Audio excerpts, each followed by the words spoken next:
Hello everyone and welcome to the Starseed Dragon channel and our new perspective for the day. I hope you're ready to exercise that intuitive muscle. So we are using the Radiant Rider-Waite deck, and we got the Nine of Swords, Four of Swords, Four of Wands. So we got two fours. That's stability, right? Ace of Cups, Three of Cups, and the Knight of Swords. Okay, so let's take a look. Nine of Swords speaks to anxiety, having nightmare dreams, having being anxious about something, right? Being anxious about an action you have to take or a situation one might be in, something to that effect, right? The Four of Swords speaks to healing your head and your heart, resting and recovering, maybe recovering from an anxious thought or some sort of situation that created this anxiety, right? And once that is healed, here we have the Four of Wands, which speaks to, some say this is the 1111 portal. It speaks to marriage, it speaks to union, it speaks to celebration, it speaks to celebrating a creative endeavor and creative stability, inspirational stability, passion, passionate creative endeavors, something that has been divinely guided, right? Especially with the 1111, it's divine, right? But it speaks to stability, union, and reunion. And then we have the Ace of Cups after the Four of Wands. That's a divine gift of love, right? So this is a loving, passionate celebration, a union of true love, right? Divine love. And it's celebrated with the Three of Cups. This is a celebration of this love. And the Knight of Swords is swift movement. He's just charging on in there, knight in shining armor, you know, kind of thing.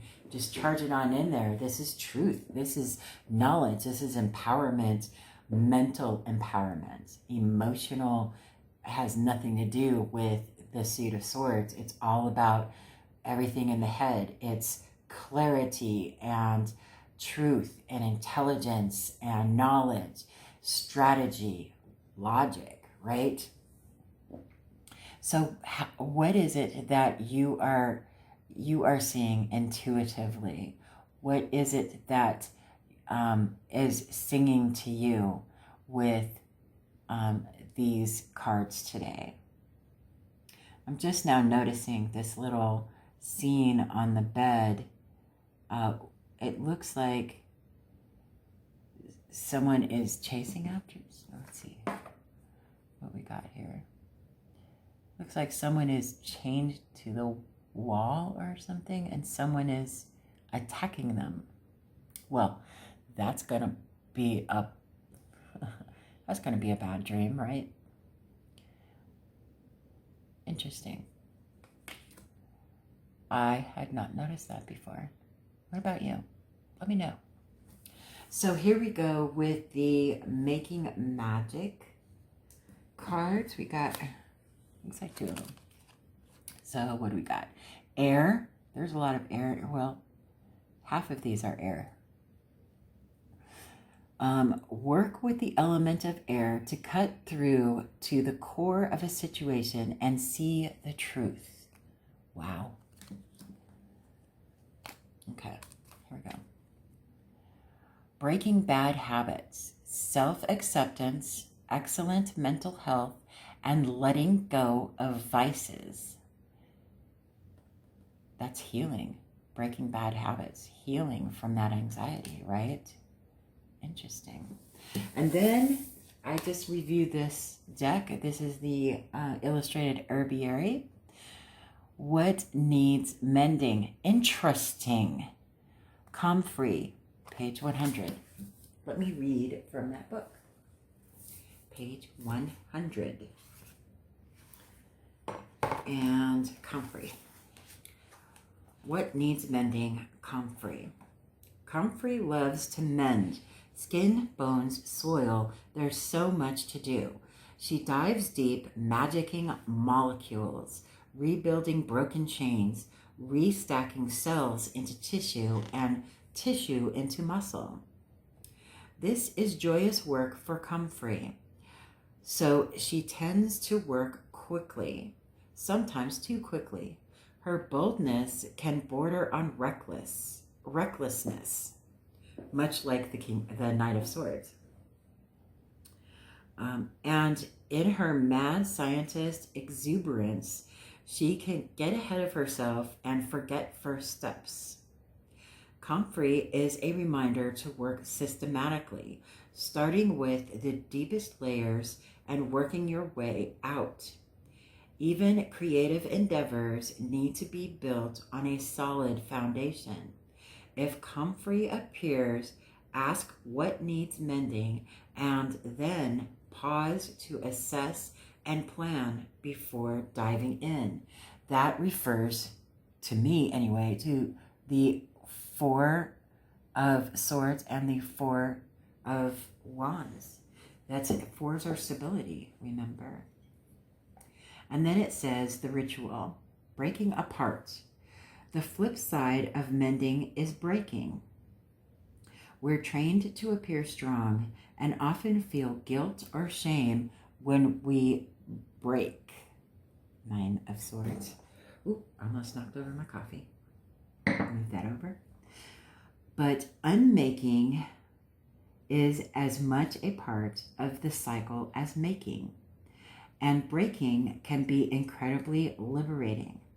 If you swung a sledgehammer during a home renovation project, you know this is true. Okay, find something you can safely smash, hurl, stomp on, or pummel. Do it. Allow yourself to scream or at least grunt loudly.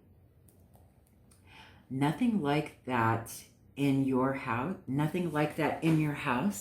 Beat up your bed with a pillow.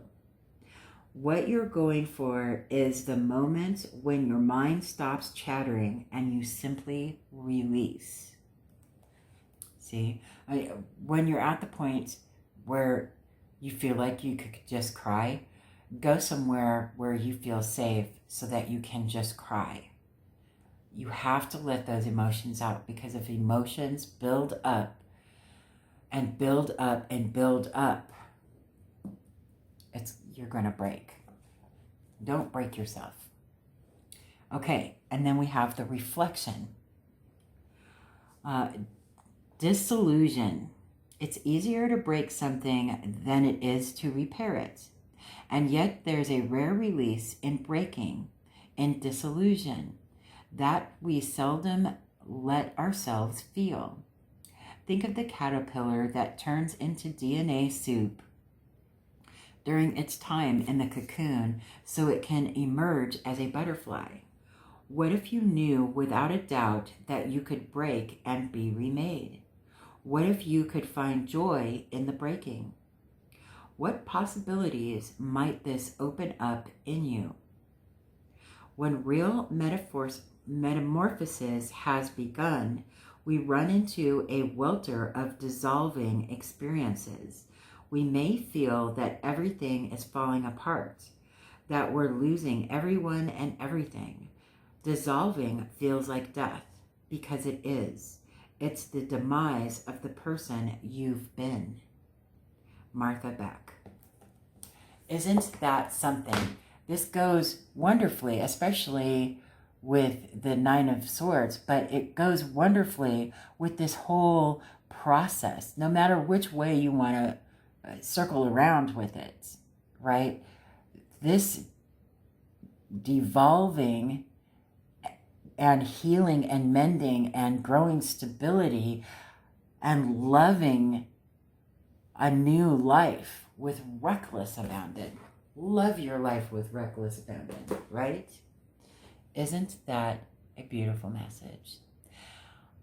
Let me know in the comment section what you intuitively saw in these cards. I would love to have a conversation with you.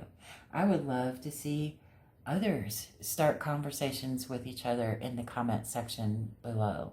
That's what we're all here for. Let's help each other. Let's grow and learn and exercise our intuition together, shall we?